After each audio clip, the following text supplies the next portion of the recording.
Greetings. As I come to you now, it's almost 10 o'clock a.m. Eastern Standard Time here in the sunny upstate of South Carolina. It's Saturday, April the 26th, officially. Well, really unofficially. That's what your electronic devices will tell you that have continued keeping time even though time has stopped. To listen to them speak, listen to some people speak, time actually stopped Thursday night, April the 24th, at the end of the first round of the NFL draft when Shedeur Sanders, son of the legendary Deion Sanders and quarterback of the Colorado Buffaloes for the past 2 years and quarterback for Jackson State before that, was not drafted in the first round of the NFL draft for 2025. Time stopped, and time would not be permitted to start again until a team drafted him, preferably the Cleveland Browns with one of their two early second round picks. That didn't happen either. The second and third round happened yesterday, and Shedeur Sanders has still not been picked. And people are losing their minds. Like I said, even though the sun has risen and set twice since then, or set and risen, I should say, since then, time has not been permitted to go forward. At least if you listen to them. So, quick backstory. I'm sure anybody watching this knows what's going on. Shedeur Sanders was projected to be some had him the number one pick, but at least possibly a top 5 pick or at worst a top 15 pick in the NFL draft. He's one of the most hyped draft prospects in a long, long time based on his time at Colorado, for various reasons. And anything less than a top pick going to a good team where he will be made the franchise is unacceptable in a lot of people's eyes. In a lot of these experts on TV's eyes, that is. It didn't happen. And the fact that he's not been drafted yet, a lot of people are starting to come out with some narratives now. They're starting to say, this feels like more than football. It feels like, racial undertones are being used, even though, you can look at the demographics of those who were picked, the demographics of the top pick, who was a quarterback, by the way. You can look at all that and realize that that's not an issue at all. Now, of course, Shedeur is also polarizing for the family he comes from and, his attitude. He's very confident to the point of being cocky and quite honestly arrogant and dismissive of some of the people around him. At least according to reports, but like I said, who knows? So they're trying to say that, maybe their teams are taking a shot at Deion for this because maybe they don't like Deion Sanders, and so they're going to punish his son by not letting him in the NFL, which is going to totally show Deion, who's got a Hall of Fame career and will forever go down as one of the best players ever to grace an NFL field in any position. He kind of transcends positions. His spot is one of the best cornerbacks ever set in stone. So, they're not going to hurt his legacy at all. And, I'm sure it kills him to see this happen to his son, but his son's going to be okay. There's a lot of money there, even if he never goes in the NFL, which I seriously doubt that'll happen, that he's going to be completely shut out of the NFL. Although, you never know the way things are looking right about now. It's not. What do they really have to gain by that? And that's one of the things I'm going to get into because, with these narratives, I think a lot of people are kind of missing the boat here. This is the NFL. Talent trumps everything. Talent trumps all. If you have the ability to change a franchise, to be a franchise player, to really move a franchise in a better direction, better than anybody else, these teams will put up with anything. Pretty much anything. They will, as long as you're not incarcerated for a long time, if they think you're going to get out, they'll be waiting on you.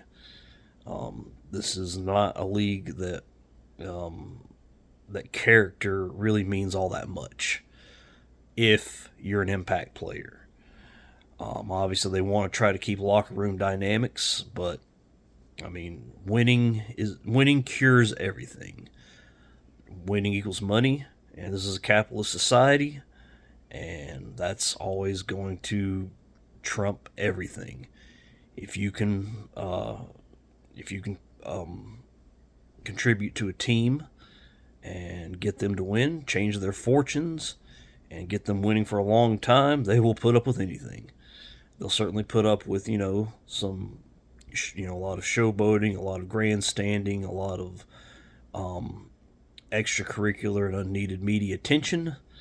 They don't care.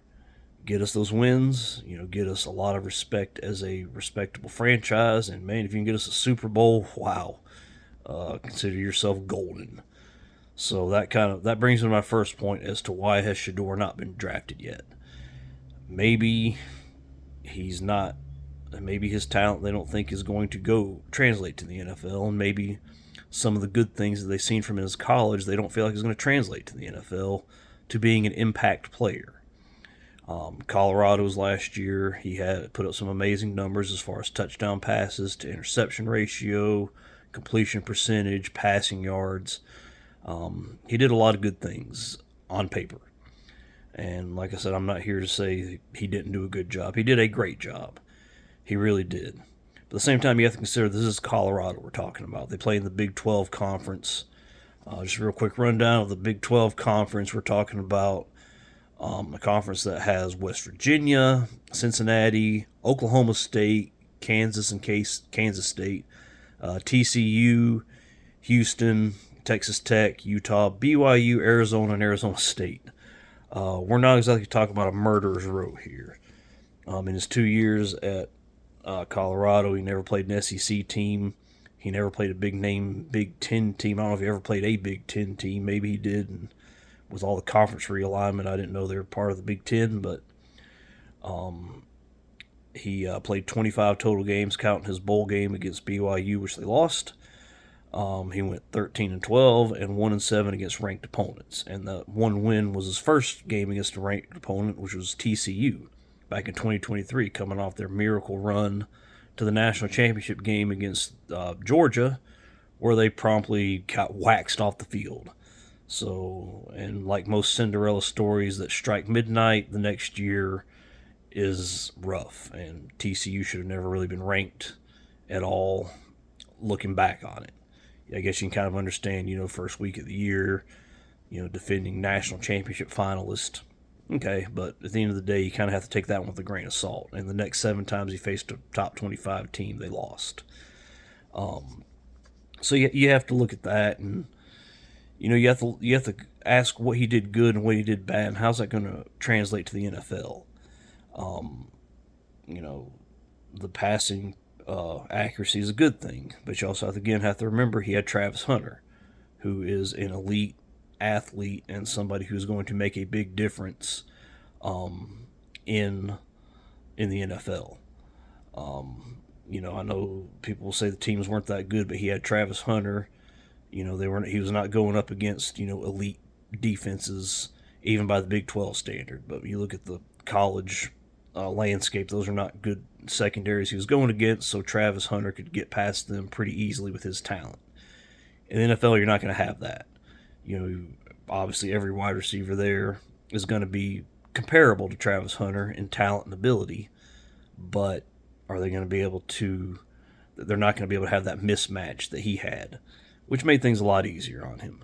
Now again, you still have to throw the ball and you still have to get it there, and he did that, but you have to wonder, okay, is that really going to translate? So then you have to consider a lot of variables. And that's kind of my point for this whole thing is there's just a lot of variables added together to get where we're at today. 3 rounds down, no Shedeur Sanders drafted yet. And is he going to go in the 4th, 5th, or 6th, or 7th round? I don't know. We'll get to that in a second. But I know some of the narratives too where, he went to Colorado and changed that program. Well, and again, there's something to be said about that. Him and his father went there with Travis Hunter, and, they turned Colorado from a laughing stock into still a laughing stock in 2023. But last year they did a really good job. Put up a good record, but again, you look at the competition, it really wasn't all that great. And I think teams were looking at that. Like I said, I'm not here to dunk on Shedeur. I don't have anything really against him personally. I think he's made a few errors in judgment in the way he's presented himself, but, that's me looking at it as somebody that's followed the NFL, since his father. when I was a little kid, Neon Dion, just captured my imagination.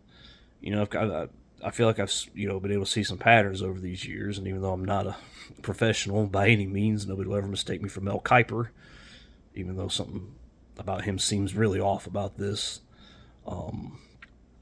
They clearly didn't see enough there, and then you have to look at the bad. The one thing that always gets thrown up against Shedeur is they say he hangs on to the ball too much. For the record, I haven't really watched any Colorado games. I'm looking at this from as much of an outsider's perspective as possible.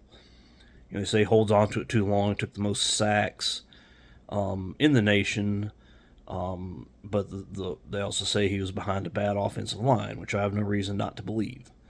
Like I said, I didn't watch it, and nobody's really refuted that, so I believe it. But that's probably a lot bigger problem than people realize. You have to realize the NFL is really going towards getting good, strong pass rushers. They understand that no matter how much we put into offenses and these glitzy offensive packages and offensive plays that capture people's imaginations, football games will always be won and lost in the trenches, always. And you look at what the Philadelphia Eagles did en route to just waxing everybody on their way to the Super Bowl last year, to a Super Bowl championship. Beating the two-time defending champion Kansas City Chiefs in a laugher. Their defensive line just caused havoc, and that's where it's going now. By my count, just looking at the first round of the draft, so that's 32 picks in the first round. 10 were defensive linemen and 8 were offensive linemen. So clearly teams realize they need to bolster the trenches because that's where it's done. And Shedeur has the one knock that nobody's refuted is that he holds on to the ball too long a lot of times, tries to make things happen that aren't going to happen too many times. That's not going to work in the NFL, especially with the direction they're going, that they've gone in for that's never really stopped, but they're really starting to refocus on. It's all about won and lost in the trenches, and they're going to need some quarterbacks that are going to not hang on to the ball and get rid of it. And I believe they're looking at Shedeur and saying, I don't know if he can do this or not. He hadn't shown it. They knew it was a problem in 2023. It didn't really get fixed in 2024. And again, so the counter argument to that is, well, his offensive line sucked, which again has not been refuted. Well, that's fine, but you have to realize even on any NFL team that has an elite offensive line, you're going to have the top of the top talent on any NFL offensive line. You're also going to have the top of the top on the defensive line, which people are really bolstering up on right now. A lot of people talk about him going to the Dallas Cowboys and Dion coaching them. Well, you're going to have to play Philly twice a year, and if you're holding on to the ball too long, that's going to be such a detriment. And I mean, look, I have no doubt Shedeur could, really, really work on that and improve there. But it's going to be a process. It's going to be a process, and is it a process you're willing to go through? Which kind of, runs me into, kind of my next question. What if he's on, by the NFL standards, a bad offensive line that just gets eaten up by these, a good to decent, defensive line? What if the offensive line he's on is good but has some injuries to some key players? This is the sort of stuff that happens every year, and you have to be able to get rid of the ball as a quarterback. That might arguably be a better trait than actually being able to throw the ball well. Not taking bad sacks, losing track position. Good Lord. Been doing too much studying how bad NASCAR is doing. Can't lose too much field position. Falling out of field goal range when points are at a premium now more than ever, it seems, or more than it has in a long time, it seems like. Week to week. Offensive play is not great. You don't want to fall out of field goal range. You don't want to give up worse field position by having to punt further back. So I'm sure teams looked at that and said, I don't know if he can be that guy that's going to take us to the next level. So, but does he have the talent to be, a second, a backup, somebody that can be there in case of disaster? Probably. But when you're not an impact player, all that stuff I said about teams willing to put up with anything, that goes out the window. We saw it with Colin Kaepernick, and we've seen it with a lot of other people. Tim Tebow, even though I don't think he really brought it upon himself, I think he could have done more to get the media circus away from him. If they don't think you're going to be an impact player at the quarterback position, they don't want a high profile person sitting on the bench holding a clipboard or standing on the sideline holding a clipboard for the starter, because that's when all sorts of problems are going to happen. Baggage is not a good thing because, for those of you that, saw Shedeur in his custom made draft room. So he's recently launched his own brand called Legendary. And it's all about, got the money sign, and it's all about showing off wealth and, basically prestige and saying, I'm important and I mean something. Well, even though very few people even have the talent to be a backup quarterback in the NFL, you're not going to have these, just obnoxiously giant gold chains. You're not going to have your own custom made draft room with Legendary everywhere, with that dollar sign everywhere, and all in the hat of all 32 teams that he can just pick out whenever they call him, basically coordinating himself. And once he gets there, then what? We all know about Dion. He's going to have something to say if they're not starting his son, and he's feeling like, if he especially is on a good team, he's like, well, could we be doing any worse with our starter? Well, yeah, you could probably be doing a lot worse with Shedeur compared to some of these guys. Well, if he ends up on a team with Kirk Cousins, Sam Darnold, maligned quarterbacks, at the end of the day have done some good things that he's not shown that he can do yet. That's just a distraction you don't need at the quarterback position. You don't need him on the sideline, with with people making a lot of noise and possibly dividing the locker room. The NFL locker room is one of the toughest ones to keep together. You have 53 people in there from various backgrounds. I mean, just about every background you can imagine. And like I said, it's not a good thing. And plus, like I said, these brands he's a part of, are all about presenting him, as a man of wealth and a man of possessions. A man who, is important, distinguished, and he shows that. At the end of the day, these brands like Legendary, they're run by people. He's got people doing a lot of the grunt work and, pushing forward with the PR stuff, but, if he's sitting on the sidelines, they're going to have a hard time. They're going to say, okay, what's going on? Why are we, putting all this up for somebody, that's sitting on the bench? Put him out there. There's going to be a lot of pressure. And with all the money he has, are these people going to, try to dig up dirt, run these expensive PR campaigns? Is Dion going to run an expensive PR campaign? He's going to talk a lot. When he talks, the media is going to jump on it and all that. And like I said, that's just baggage that you don't want because, these brands and these companies and Dion, with him on the bench, that's just going to create so many distractions. And like I said, if he's not an impact player, if he's an ultimately replaceable player, somebody that you can get somebody of comparable skills to be in that position that's going to not cause any trouble and not even really be visible outside the locker room and outside the team, that's who you're going to want. So to me, that kind of makes sense that they wouldn't do that. It's just, it's not good. And like I said, again, for people saying, they're going after Dion by going after his son, I just don't buy that. Again, if you have that ability, it doesn't matter. A lot of these owners are very, very politically driven. They're very involved in politics. A lot of them have made a lot of donations to, the Republicans or the Democrats. But at the end of the day, if they can have an impact player, they don't care who it is, whose son it is. You take, for instance, the Houston Texans. Their owner for the longest time was Bob McNair. He's passed.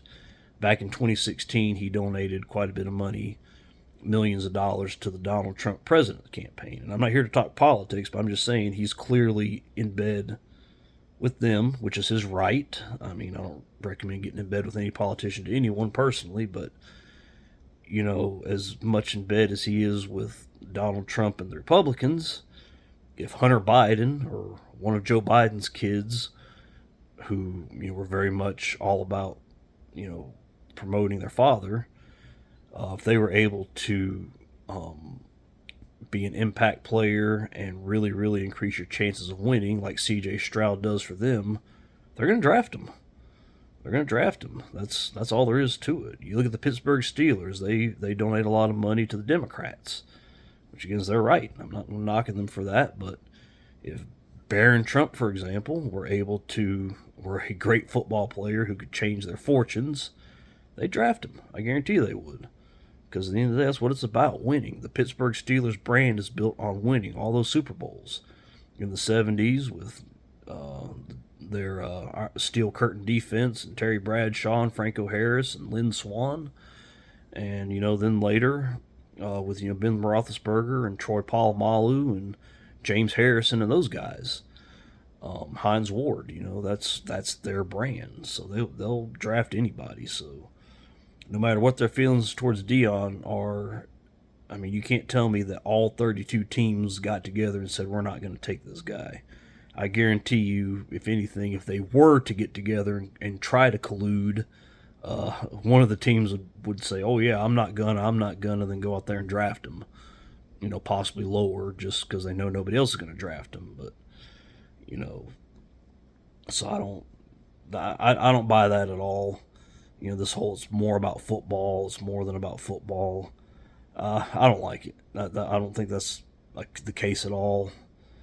Like I said, winning, and being an impact player, and being able to contribute towards winning is going to equal money. This is a capitalist society, and that's all that matters. Character issues, which by the way, he doesn't have any serious character issues, and I'm not here to say, well, we should award everybody who's never been arrested or never had issues, but I mean, people put up with a lot worse.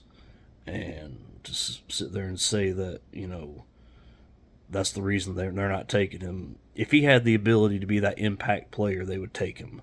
But they also understand that if you're not an impact player, that's when the baggage comes in. And that's where the trouble comes in. Clearly, all 32 teams have come to the conclusion that he's not an impact player. And they're either not going to, they're either not going to draft him, or somebody's going to draft him late and hope that, go through training camp and possibly preseason and see if the circus shows up. And if it starts to show up, they'll probably get rid of him. They'll probably cut him, and maybe he'll get picked up by another team in the season, get put in a practice squad, which of course will bring more media attention and probably get cut from that. So, and I hate that for him. I really do. I'm not anti-Shedeur. This is the position he's in. He loves his father. Like a lot of us, he wants to be his father. He sees his father and he sees what he wants to be as a man. Well, his father had out-of-this-world talent. He could get away with it. He could get away with being neon Dion, prime time, especially in the 90s when it was a much more conservative culture than it is now. You can talk about Donald Trump all you want, but, when Dion first started, our president was a man by the name of George Herbert Walker Bush, a.k.a. George Bush Sr., and it was a very conservative society. It was a lot more jarring then, but he went out there and he performed as a defensive back and as a kick returner and punt returner, and that all got pushed aside. Nobody cared about that. He could do all he wanted just as long as he kept performing. And as long as he performed, they're okay with it. That's how Shedeur would be, but clearly he's missing something that all 32 teams are seeing and have come to that exact same conclusion. And of course, there's attitude issues, and he's tried to dictate the terms to a lot of teams. That's not going to work. In this, the NFL is like the world. It's either be humble or get humbled. Even if you think you're being humbled, somebody like me, I've been humbled at times when I thought I was being humbled, but I had to look back and realize, I wasn't being very humble. And it's just, you have to have that humility. You can't walk in there saying, I'm here to change the franchise. I'm here to change this. I'm here to change that. No, you're here to do what the coach tells you to do. And if you can prove over time that you can change the fortunes of a franchise. Now, then you can start dictating terms, but he's not there yet. He hasn't, apparently he's not shown enough in college, and he certainly hasn't had a chance to show it in the pros. So he's gonna go with a head down approach, but that's already not going to happen. He's Deion's son. He flaunts wealth. He presents himself as a man of wealth, and I just don't think trying to be humble is going to work for him. Plus, they talk about an entitled attitude, and I mean, look, he's Deion Sanders' son. It's hard not to feel entitled for that. If I was his Deion's son, I'd probably feel the same way. But at some point that's where Deion also has to step in and take an honest look at his son and say, okay, we need to, calm this down some. This legendary brand thing is a good thing once you accomplish a little something. It's not in the NFL. That's not happened yet. Like I said, 13-12 in college, 1-7 against top 25 teams. His bowl game against BYU in San Antonio, the Alamo Dome, lost 36-14. So we're not talking about a great pedigree, and this is in a pretty weak conference and pretty weak schedule, comparatively speaking. Of course, you can say, well, it's a Power 4 conference, and plus in this era of the NIL transfer portal, it's kind of a mess right now. If you're not been able to distinguish yourself through all this in that situation, I get it. And again, some of that too comes back to the way he presents himself with his legendary brand. He had his own custom-made draft room with legendary everywhere, and that dollar sign. That's the logo. Is that dollar sign with a 2 over it, which is his number, and possibly, Deion was always talking about money and had a hit rap song called "Must Be the Money," and maybe that's an allusion to the fact that he's the second generation doing this, but he don't have the talent of the first generation. Nobody does. I don't know if anybody's had as much natural talent as Deion had, but so he's got this. Like I said, he flaunts his wealth. He flaunts his $350,000 watches, diamond studded gold, and he had this just obnoxiously large chain, gold chain with completely studded with diamonds with the legendary logo on it. That's not somebody that you're going to be able to get in there and hunker down and like I said, kind of keep your head down, keep a low profile until you can prove that you can do it. That's somebody who's going to be on the forefront from the word go. And like I said, it's just the way he presents himself. He's basically coronated himself. In his mind, he's already there when he hasn't done anything yet. And there's a difference between confidence and delusion. And maybe he's perfectly capable of this, but at the end of the day, it's not happened yet, so it's still delusion at the moment. And I don't think they trust him to get from the point to get away from the delusion and actually do something. So that's the way I see it, and like I said, that's just kind of my take on that, and that's why I think he hasn't been drafted. Will he get drafted today in these final 4 rounds? I don't know. I really don't know. I mean, if I had to bet, I would say yes. That somebody will, like I said, take a flyer on him basically and say, okay, we're going to put you here. Let's see if you can keep the circus at bay, if you can keep yourself humble, keep yourself quiet, have some talks with your families and keep them quiet. And, see how it goes. See if they feel like he can progress or not. See if he can make the final roster. And then possibly work his way from there. But it's hard to say because, like I said, the other problem is there's just so many narratives, so many media narratives that are going on. The ESPN, which of course ESPN is a joke anyways, but I mean their coverage. I mean, gosh, Mel Kiper, who's one of the most respected draft analysts ever. I mean, he's just sitting there talking. He's just going on and on and on about it. And he's looking, the further he goes out being drafted, I mean, he looked like somebody just shot his dog off camera. And he's having to somehow, soldier his way through talking about the draft. You could tell he's off his game. And, that's what the people are going to run into too. All these sports networks that, for better or worse, all the other athletes in the locker room are going to pay attention to, including the impact players that you need and have to put up with their stuff. they're going to say, why are we being clowned like this? Put Shedeur in. Well, maybe that's not for the best of the franchise, so they probably see it best as having him in the background, or not there, I should say. Not in the background. You don't want him in the background because he's going to find a way to get out of the background and put himself up front, even when he's not up front on the field, and in the process of adding to the franchise. And I found this one tweet, which I think kind of sums up everything. RG3, Robert Griffin III, complete race baiter. He was one of the most promising new quarterbacks in the league when he went to the Washington Redskins. That's who they still were at the time. Which even if they had gone to their new moniker by then, I would still be calling them the Washington Redskins, but that's another story for another day. He was on the Redskins. Looked like he was going to be the next star, the next Randall Cunningham, the next Michael Vick to an extent. Unfortunately, tore his knee up because the Washington Redskins and their owner at the time, Dan Snyder, did not see fit to spend all their money. They spent all their money on bad free agents. They didn't see the need to spend it on actually making sure they had a decent field for him to play on, and he tore his knee up, and unfortunately it was not the same. That's a tough one, but since then, since he's found his way out of the league due to his injuries and losing his explosiveness and not being able to contribute, he's turned into a grade A race baiter. And again, you can look at the demographics of that, but I guess Shedeur is what they would call authentically black, to use a Ryan Clark term. He wears the jewelry, he flaunts the wealth. As soon as he got the wealth, he went from Jackson, Mississippi, an impoverished town with a large black population, and got the hell out of there as quick as he could to go to Boulder, Colorado, which is lily white.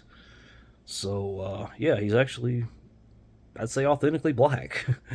But if you're talking about the romanticized version of being authentically black, which Ryan Clark talks about, which, RG3 defends anybody who is authentically black, because, being born to a black mother and father apparently does not make you authentically black. You have to pass some sort of initiation, and hell, I don't know. So he's basically saying, Shedeur should not have to be humbled. Well, first of all, that's just wrong. In life and anywhere, you have to be humbled. Because if you're not humbled, you're going to get humbled. And if Shedeur, as he is, were to come into the league, he would get humbled very quickly by everybody else, and it would harm the franchise in the process. So this isn't about them humbling him. It's about understanding he's going to get humbled, and it's going to hurt their team, and it's just not worth it. And the quote that I came across from this tweet, I was just looking up a few things here, and I came and you Google it, you'll show some of the stuff from X, Twitter, and RG3's thing said, confidence shouldn't offend your insecurities. Where do I even begin with that quote? All right, first of all, confidence is fine if you can back it up. Cockiness is fine if you can back it up. Being downright arrogant and just being a dick is okay if you can back it up. We've seen that. Or if they even just feel like you have the potential, that's okay. They're going to look past that and say, okay, if we can get the good out of this, it's okay. See people like Johnny Manziel. As it turns out, it wasn't even close, and it was a horrible whiff. We all knew he had issues, but we all knew he had, potential if you could ever just get his shit together, which he never did. It got worse. But again, that's just the kind of narrative, and shouldn't offend your insecurities. What does it even mean?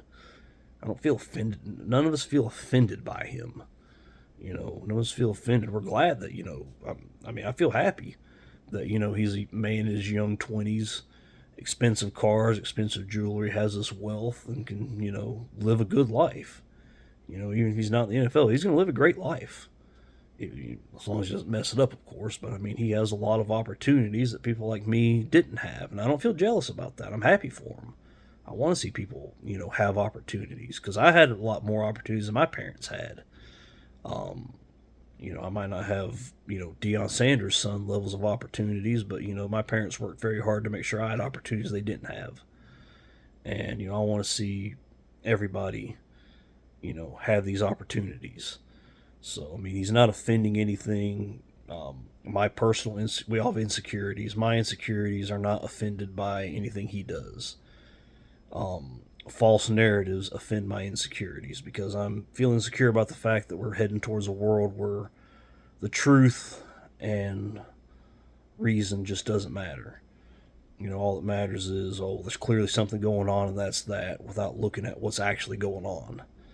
And that's that's the part that bugs my insecurities. And the people pressing this narrative, that's what offends my insecurities. Shedeur doesn't. His confidence doesn't. His cockiness and arrogance doesn't. I mean, I look at it and I say, okay, it's unwarranted, but I mean, is my insecurities offended by that? No. But like I said, the narrative surrounding it do. And I'll admit that. But like I said, the fact that but that has nothing to do with Shedeur. That has everything to do with the media and race baiters like RG3. Somebody who, if he didn't ever talk about race, nobody would know who RG3 is anymore. They might be able to think back and remember his brilliant year with the Redskins 15 years ago, and that would be that. So, like I said, there's just a big circus surrounding this poor kid, Shedeur. And I mean, some of it he's brought on himself, but he's a kid raised by Shedeur Sanders. It'd be hard not to. And I hope that, eventually he can have his chance and, find a way to, humble himself, or at least, lay low, keep his head down, and build capital. Build, I have accomplished this and done this capital. And maybe he will, maybe he won't. But as long as the media keeps making a circus out of this, as long as his father keeps playing into the circus like this, and until he, gets to an age which a lot of us, almost all of us, were not at by his age, and most of us weren't at till we were much, much older, until he gets to the age where he can overcome this and understand where he needs to be, or get to that maturity point. I'm afraid it's going to be tough sledding for Shedeur, and I hate that, but it is what it is. Hey, tell me what you think. Tell me your opinions on this in the comments if you'd like. I would love to hear from you guys. You guys take care, and I'll talk to you soon.